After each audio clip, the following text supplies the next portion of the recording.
Shalom, bien-aimés dans le Seigneur, je vous salue au nom du Seigneur Jésus. Nous voici là dans le cadre de nos enseignements, nos prédications, nos témoignages, dans le cadre de notre vision que le Seigneur nous a donnée sur renversement des forteresses. Donc nous aurons à passer un bon moment sur YouTube, dans cette chaîne Guima Vangu Télévision YouTube. Donc pour aujourd'hui, nous commençons avec le premier enseignement. Et notre thème est intitulé « La guérison divine ». Et parler de la guérison divine veut dire un traitement opéré par le Seigneur directement, soit sur le moyen surnaturel, à travers les dons de miracles ou dons de guérison, ou sur l'observation de certains principes de Dieu, ou sur une sagesse révélée de la part de Dieu. Voilà brièvement ce qu'on peut retenir d'une guérison divine. Alors, pour bien parler de la guérison divine, nous devons savoir que chaque type de guérison correspond à un type de maladie. Voilà pourquoi nous commençons d'abord à parler sur les types de maladies. Nous avons deux grands types de maladies. Premièrement, nous avons des maladies dont l'origine est naturelle. Deuxièmement, nous avons des maladies dont l'origine est métaphysique, ça veut dire spirituelle. Nous parlons d'abord de l'origine naturelle. Nous avons trois types de maladies, bien qu'il y en a plusieurs, mais dans le cadre de notre enseignement, nous parlons à titre exemplatif sur le 3. Le premier, nous avons l'usure. L'usure, ça veut dire des maladies liées à la vieillesse, selon que Salomon nous le dit dans Ecclésiaste chapitre 12, à partir du 2e verset jusqu'au 6e verset. Nous trouvons là des maladies énumérées par Salomon, des maladies liées à la vieillesse. Donc, vous savez que le corps humain fonctionne de la même manière que tout autre engin ou une machine ou une voiture. Donc, au fur et à mesure que on utilise le corps, il y a un amortissement. Donc au fur et à mesure qu'on grandit, il y a des choses qui sont en train de mourir lentement à petit feu. Et il y a des choses, des parties du corps qui sont en train d'être détruites au fur et à mesure. Et arrivé à un certain âge, il y aura manifestation de certaines maladies, notamment la maladie de vue et certaines maladies liées à la vieillesse. Donc ces cas de maladies, même si on chercherait la guérison divine, elle ne viendra pas. Même si on cherchera une thérapeutique médicale, ça ne viendra pas automatiquement parce que le corps est déjà usé, donc on doit subir parce que c'est l'amortissement du corps. Nous avons deuxième type de maladie, là c'est lié à l'utilisation, à la mauvaise utilisation de la nature. Là nous avons trois cas. Il y a le non-assainissement de l'environnement, un environnement pollué. Prenons notamment des déchets qu'on brûle dans la rue, il y a des produits toxiques, il y a des usines qui dégagent des fumées et ces choses-là créent des maladies. Donc, ce type de maladies-là, on ne peut pas parler de la guérison divine. Il faut soit prévenir, soit aller consulter un médecin pour la guérison. Il y a aussi l'insalubrité. Surtout dans nos pays en développement, il y a trop de l'insalubrité et ces maladies-là créent des ces choses-là créent des maladies dans nos vies et ce n'est pas des problèmes spirituels, c'est-à-dire qu'il faut curer ça sur le plan médical. Et nous avons aussi la mauvaise utilisation de la science ou de la technologie. N'est-ce pas qu'on dit science sans conscience n'est que ruine de l'âme? Quand on utilise mal un produit scientifique et un produit technologique, on ne peut qu'en subir la peine. Donc, c'est-à-dire quand au lieu de prendre un médicament sur base d'une prescription médicale, on le prend de sa manière. Comprenez que les médicaments qu'on prend, ce n'est pas quelque chose qui amène un remède, une guérison, mais ça va amener une autre maladie parce que ça peut guérir une maladie et en créer une autre. Et nous avons troisièmement, il y a les problèmes de non-qualification de certains corps soignants. Vous savez que la médecine, c'est comme toute autre science, comme l'économie, comme la politique. On peut se retrouver dans l'auditoire à 500 étudiants, mais pas les 500 qui auront maîtrisé la matière. Donc vous trouvez qu'il y a des gens qui étudient la médecine, mais ils n'ont pas maîtrisé, mais ils font la corruption, ils gagnent des diplômes et ils se retrouvent dans le corps médical. Mais là, c'est une bombe à retarder parce qu'ils vont commencer à tuer les gens sans que les gens puissent s'en apercevoir. Donc là, dans ces cas-là, de telles maladies, ça ne demande pas la guérison divine, mais ça demande de consulter un médecin expérimenté, doué à la matière, et on peut trouver facilement la guérison. Donc là, on ne parlera pas de la guérison divine. Alors, deuxième sorte de maladie, nous parlons des maladies dont les origines sont métaphysiques, spirituelles, surnaturelles. Et nous avons plusieurs sortes de ces maladies-là. Premièrement, nous parlons sur des maladies dues à des malédictions. Et des malédictions liées au non-respect de certains principes spirituels. Et notamment, les premiers principes que je vais donner comme exemple aujourd'hui, c'est les principes du sacré. Vous savez que le monde spirituel obéit à des règles, obéit à des principes. Et il y a des principes, dès qu'on ne les observe pas, et ça crée des problèmes au niveau spirituel, ça crée des maladies, même la mort. Je vais prendre l'exemple, vous savez que le monde, même le monde de Satan, obéit à des principes du sacré. Le sacré a beaucoup d'importance dans le monde spirituel, que ce soit du côté divin, soit le côté satanique. Donc le sacré a beaucoup d'importance et amène beaucoup de méfaits dans la vie des gens. Le fait qu'on n'a pas respecté ces principes du sacré. Je vais prendre l'exemple du sacré comme les oints de Dieu. Les oints de Dieu sont des personnes consacrées et sacrées par Dieu. Et si vous regardez Psaume, chapitre 105, vous allez trouver que la Bible dit « Ne touchez pas à mes oints et ne faites pas du mal à mes prophètes ». Et Dieu a tué des rois, Dieu a frappé des nations parce qu'ils avaient touché ces oints. Et quand on dit Dieu a frappé, notamment aussi des maladies. Vous voyez donc l'origine de ces maladies-là, c'est parce qu'on n'a pas respecté les principes du sacré en touchant un oint de Dieu. Et quand on parle des oints de Dieu, là, c'est bien que dans la Bible, et tous les enfants de Dieu, n'est-ce pas, ils sont des oints de Dieu. Tous les enfants sont des oints de Dieu, mais dans le contexte de ces versets de Psaume 105, on ne parle pas de tous les oints, mais on parle des oints, c'est-à-dire ne touchez pas à mes oints et ne faites pas du mal à mes prophètes. Là, on explique. C'est-à-dire qu'on parle des prophètes, des personnes qui ont un mandat, des personnes qui ont une mission de la part de Dieu, bref, des oints de Dieu. Si vous lisez Genèse, pour étayer toujours mon argumentaire, si vous lisez Genèse 12, vous trouverez là-bas Pharaon, n'est-ce pas, qui avait touché à Abraham, et en touchant par sa femme, comment Dieu avait frappé sa maison et ça fait qu'il y a une maladie. Donc sa maison et lui, ils ont été frappés des maladies parce qu'ils ont touché à un oint de Dieu qui est une personne sacrée, donc ils n'ont pas respecté les principes du sacré. Et dans les principes du sacré, nous avons aussi des choses consacrées. Vous verrez dans la Bible quelqu'un qui s'appelle Uza. Dans la Bible, vous lisez la Bible avec moi. Uza avait touché à des choses sacrées. Il n'était pas lévite, il n'était pas sacrificateur. Il a touché et Dieu l'avait frappé. Il a été touché, il a été frappé. Vous voyez donc, il y a un roi dans Daniel 4 qui avait touché aussi les choses consacrées à Dieu et Dieu l'avait aussi frappé. Vous trouvez, à part les choses consacrées, nous avons aussi la Sainte Seine. Si vous lisez 1 Corinthiens 11, chapitre, il y a un plus grand nombre de personnes qui ont été atteintes des maladies, notamment des infirmités, même certains qui sont morts.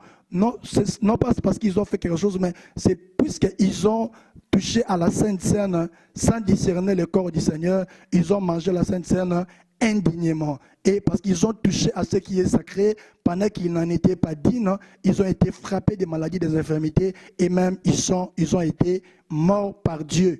Donc vous comprenez, et quand on touche à certains principes de Dieu, on ne respecte pas certains principes de Dieu en touchant au sacré, et normalement il y a une malédiction qui s'ensuit, et ça peut être des maladies, et même des maladies qui sont graves. Et deuxièmement, nous avons quand on touche aussi aux orphelins, n'est-ce pas? La Bible dit dans Proverbe 23, celui qui touche aux orphelins touche à Dieu et Dieu venge les orphelins. Donc vous avez un grand frère, un frère dans la famille qui est mort, il a laissé des biens, vous prenez ces biens, vous chassez les orphelins. Là, vous touchez aux orphelins et le Dieu des orphelins, parce qu'ils sont faibles, le Dieu des faibles va s'élever contre vous en vous frappant. Vous pouvez être victime de certaines maladies et ça peut vous amener même à la mort. Troisièmement, nous avons les torts. Quand vous avez tort dans une situation, la Bible dit la malédiction, sa cause est sans effet. Mais la malédiction qui a une cause, n'est-ce pas, a des effets et des effets néfastes. Donc ça dit quand vous avez une contestation, une querelle, un problème avec quelqu'un et que le problème se solde du fait que vous restez dans la partie de la personne qui a tort, et là d'où ça vient cette maladie-là. Pourtant, ce sont des choses que vous avez faites dans les passés. Vous avez blessé des gens, vous avez fait du mal aux gens, vous avez causé du tort aux gens, et maintenant la conséquence est en train de vous suivre derrière vous. Donc, dans ce cas-là, nous pouvons avoir des choses. S'il arrive que vous avez oublié, ça fait des années, ça fait longtemps, vous avez oublié ce que vous avez fait, et que la conséquence est là, il y a des choses à faire. Soit, premièrement, vous cherchez Dieu. Parce que Dieu il se laisse trouver par celui qui le cherche de tout son cœur. Donc vous cherchez Dieu jusqu'à ce que Dieu vous révélera d'où est parti les problèmes. Et dans ce cas, je vais donner un témoignage, mais après. Et deuxièmement, vous pouvez consulter un homme de Dieu expérimenté dans la matière des délivrances et qui a aussi une capacité surnaturelle de voyance, de voir les choses spirituelles. Et Dieu peut le faire grâce, pendant que vous dialoguez avec lui, pendant que vous vous entretenez avec lui, Dieu peut lui faire grâce, lui révéler la cause de votre problème. Je vous donne un exemple. Il y avait un monsieur qui habitait en Europe et il a constitué une petite épargne et il commençait à envoyer de l'argent à son oncle pour acheter un terrain.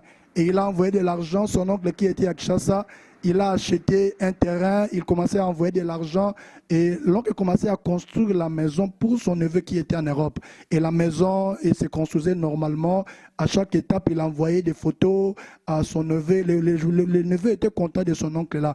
Et à un moment donné, la maison était presque finie et il a envoyé des photos. Et l'oncle, le neveu a compris que l'oncle faisait bien du travail. Il lui a donné confiance, envoyé encore une deuxième somme d'argent pour acheter un deuxième terrain. Et il a envoyé l'argent pour la construction. Donc c'était enfin des maisons construites par l'oncle, mais pour le compte de son neveu. Et l'oncle, il était malin. Il a embrayé avec des documents au niveau de l'administration et il a mis le nom pour les parcelles, le nom de son nom propre et le nom de ses enfants. Il a dit, bon, lui, il est en Europe, là-bas, il ne viendra plus, ce sont mes maisons. Plus tard, quelques années plus tard, le neveu a dit, bon, je vais quand même faire un tour au Congo pour voir un peu des maisons, comment j'ai vu dans les photos, je vais vérifier et voir la beauté, la jolibilité de ce que j'ai fait construire par mon oncle. Arrivé à Kinshasa, il est reçu par son oncle et son oncle, il fixe les yeux, il dit, qu'est-ce qui prouve que ce sont tes maisons? Qu'est-ce qui te fait croire que ça, ce sont tes maisons? Moi, j'ai tous les documents avec moi, donc ce ne sont pas tes maisons, mais ce sont mes maisons à moi et les maisons de mes enfants. Il était vraiment estomaqué, ébloui, et quoi faire. Et donc, comme il avait certaines relations, il a amené son neveu jusqu'à la justice. Et on l'a arrêté, mais il est allé même en prison. Il a fait la prison et ses connaissances ont fait qu'on l'ont aidé à sortir de la prison. Il est rentré tout bonnement en Europe. Arrivé en Europe, il s'est enfermé 3 jours de jeûne et prière dans sa chambre. Il a dit à Dieu, Dieu, regarde un peu comment c'est que mon oncle m'a fait. Il est mon oncle, il a les droits, il a les pouvoirs spirituels sur moi, mais là, il a tort, il a pris mon argent, il a pris l'argent de ma sueur. Que le Dieu de la justice s'élève. Il a fait la prière 3 jours sans manger, sans dormir sur son lit, enfermé dans sa chambre. Et le Dieu de la justice s'est levé, il a commencé à frapper son oncle-là. Le premier enfant était tombé malade. Il est mort. Le deuxième enfant est tombé malade. Il est mort. Le troisième enfant est tombé malade subitement. Il est mort. Alors l'oncle commençait maintenant à chercher des hommes de Dieu, il commençait à chercher des féticheurs pour chercher à se prémunir de ces fléaux, mais il n'y avait toujours pas gain de cause. Et l'oncle, il est allé même négocier avec un homme de Dieu qui était puissant, un homme de Dieu ouin. Il l'a amené jusque dans sa parcelle pour qu'il établisse l'église. Il lui a même acheté des instruments dans le sens que Dieu puisse avoir pitié de lui et qu'il puisse enlever la mort dans sa famille. Mais malheureusement, la présence du pasteur dans sa parcelle, les instruments qu'il a achetés au pasteur n'ont rien produit. La maladie commençait à toucher son corps lui-même. il commençait à être touché par la maladie et il était proche de mourir. Au point qu'il a commencé à chasser les pasteurs. Il dit non, tu n'as pas l'onction, tu n'as pas Dieu. Et si tu y avais Dieu, Dieu allait faire quelque chose, je sois guéri. Et il a chassé les pasteurs. Et pourtant, les problèmes, ce n'était pas les pasteurs. Les problèmes, ce n'était pas les instruments à acheter aux pasteurs ou à l'église. Mais les problèmes, c'était qu'il y avait une cause qui devait d'abord régler avant que la paix règne dans sa maison, dans son corps.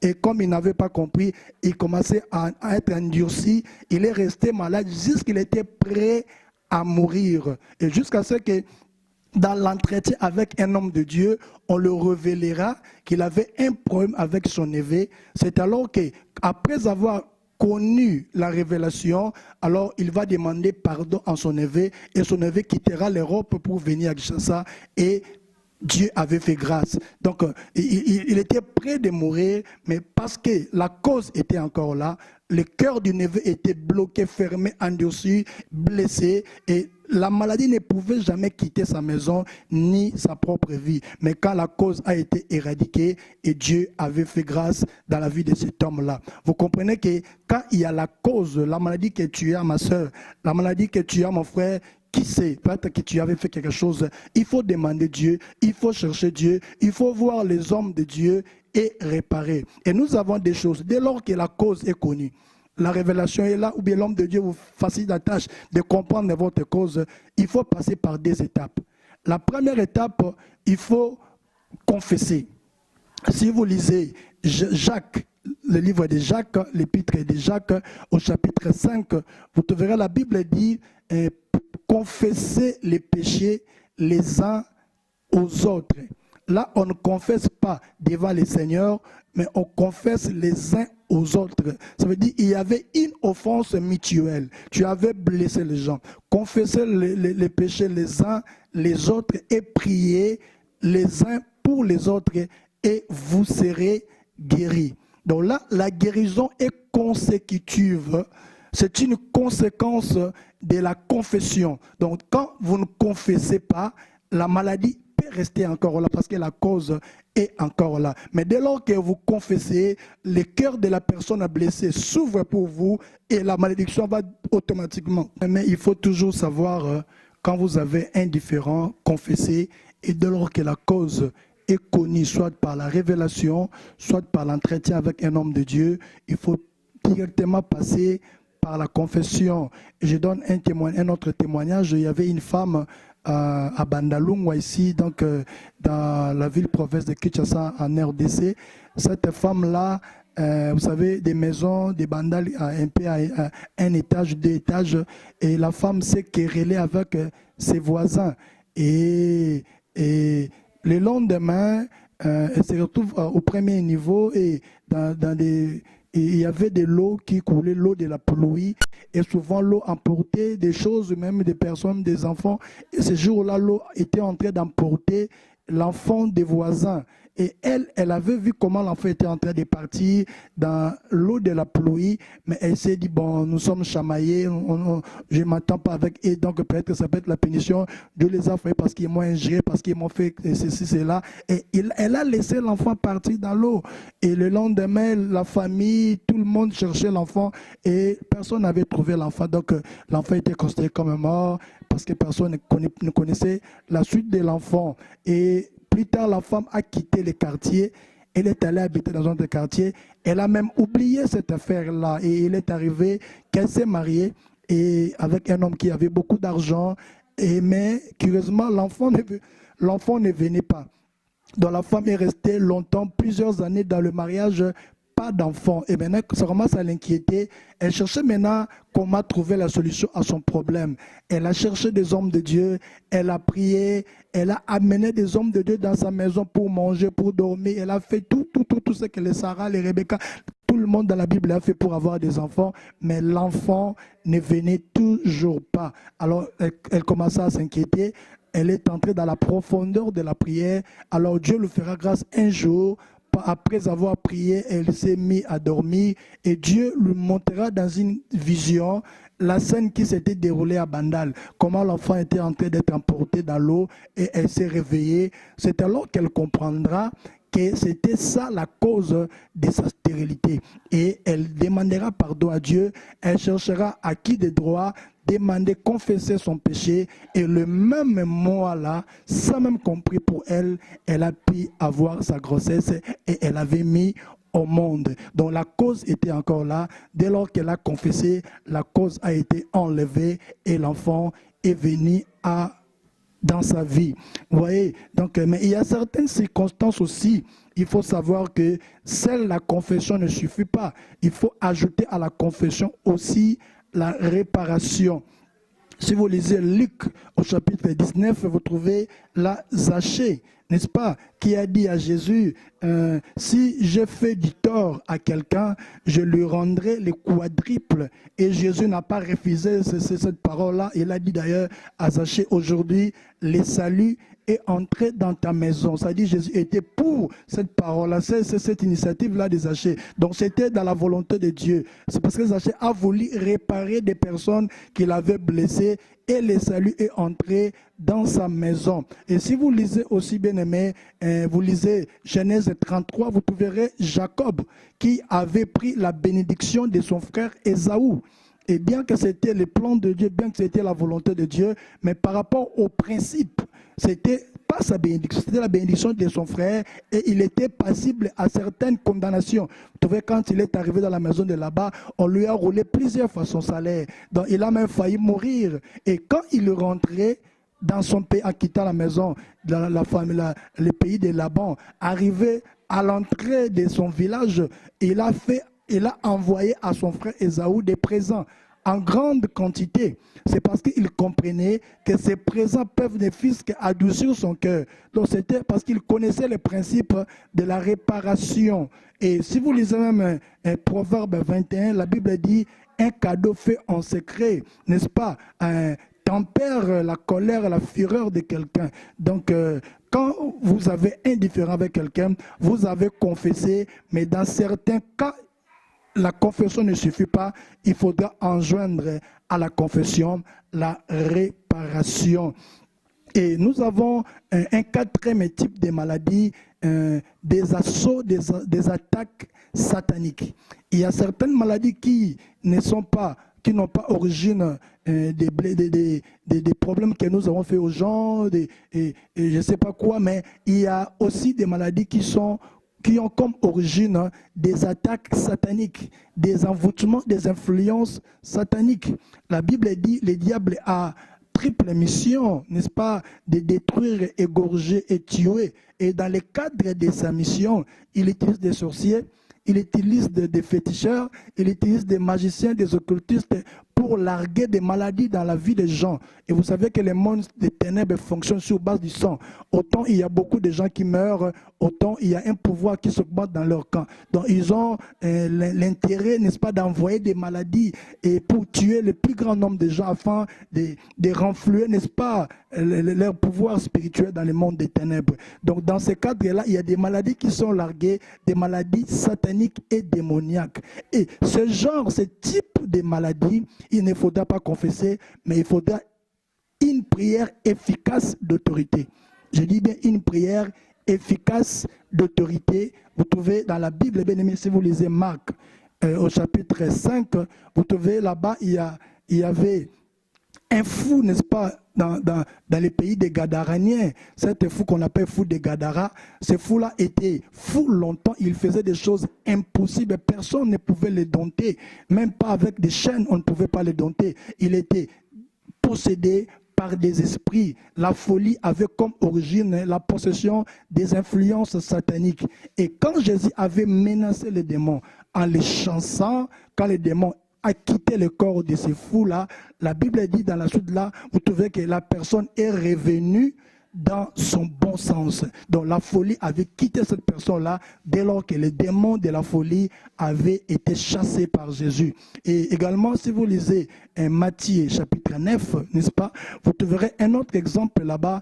Il y avait quelqu'un qui était muet. il était muet, il ne parlait pas, et sa mutuité ne venait pas de la malédiction, mais c'était des assauts sataniques, c'était un envoûtement, une possession diabolique. Et la Bible dit quand les démons ayant été chassés, et le muet a pu parler. Également, si nous lisons Matthieu 17, nous trouvons là-bas un enfant qui était lunatique. Et quand Jésus guérit à l'heure même, donc les problèmes de la personne, ce n'était pas des malédictions, mais c'était la présence d'un démon, possession, un assaut satanique, un envoûtement satanique. Et quand le démon est chassé, et la personne retrouve directement sa guérison. Et nous avons l'avant-dernier point, un autre type de maladie, des maladies d'origine des blessures intérieures. Vous savez qu'aujourd'hui, il y a plusieurs maladies, impuissance sexuelle, faiblesse sexuelle, des AVC, des tensions artérielles. Et nous avons estomac, beaucoup de maladies, même des problèmes de vue. Et certaines maladies ont comme origine des blessures intérieures. N'est-ce pas que la Bible dit, dans Proverbe au chapitre 17, la Bible dit ceci, un cœur joyeux, n'est-ce pas, un cœur joyeux, est un bon remède, mais un esprit abattu dessèche les eaux. Un esprit abattu dessèche les eaux. Et Salomon va plus loin au chapitre 18, toujours de son livre des Proverbes. Il dit ceci, l'esprit de l'homme les soutient dans la maladie. Mais quand cet esprit est abattu, qui le relèvera, dont la personne est passible à la maladie quand l'esprit est abattu. Et il va encore dire quelque part, toujours dans Proverbe, il dit un désir accompli, c'est un arbre de vie, mais un espoir différé rend le cœur malade. Donc quand la personne attendait quelque chose, la chose est reportée, n'est pas arrivée comme il attendait, il peut tomber dans une maladie, et qu'on appelle des maladies, des blessures intérieure. Mais dans ce cas-là, maintenant, pour amener une thérapeutique efficace, un traitement à ce genre de maladies, il y a 3 solutions. La première, dans le cas d'une personne qui attendait un rêve, qui voulait avoir quelque chose, mais le rêve n'est pas accompli, la chose qu'il attendait, il n'a pas eu, et la personne reste blessée du fait du manque, du fait du raté. Et pour cette personne-là, il suffit seulement une simple parole de foi, rempli de l'onction, pour redonner encore l'espoir, la confiance en Dieu en cette personne. Et dès que l'espoir est remis encore dans son cœur bien-aimé, la maladie peut quitter son cœur, il peut être en bonne santé. N'est-ce pas? Ésaïe dit, l'Éternel m'a donné une langue exercée afin de soutenir ceux qui ont les cœurs abattu, le cœur brisé. Donc une langue exercée, pleine de puissance de foi, une parole vivifiante peut enlever la maladie en redonnant de l'espoir et en remettant la conscience tranquille. Et nous avons la deuxième solution, et pour le genre de personnes qui ont connu des injustices, qui ont été blessés par des parents, par des circonstances de la vie, par des personnes bien-aimées. Ces personnes sont déçues, et la déception amène une malformation, une déformation même de leur caractère, même de leurs sentiments. Ils deviennent inquiets, ils deviennent colériques, ils deviennent rancuniers, et ces sentiments-là, bien-aimés, affectifs, peuvent amener à des maladies, et des maladies graves. Mais pour ce genre de personnes, pour ce type de maladies, il suffit seulement un enseignement adéquat à de telles personnes, un enseignement sur le pardon.